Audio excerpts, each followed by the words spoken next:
If you want to download apps on Samsung Galaxy A56 5G, we have two choices in total by default.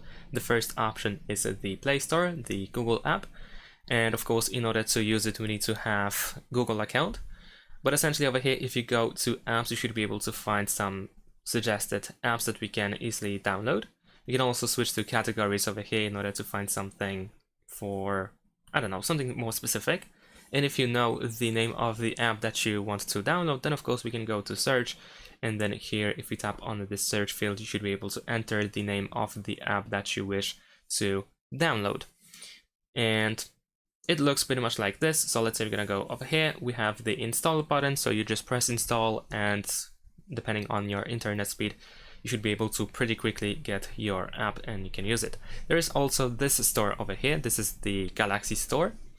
And in this case, we need to use the Samsung account.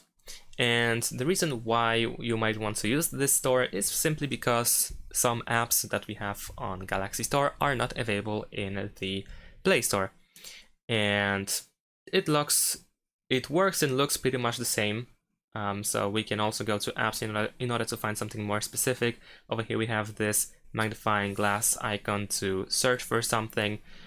And we can select any app in order to find the install button at the bottom of the screen. Thanks for watching, leave a like and subscribe to my channel, and see you in my next videos. Bye!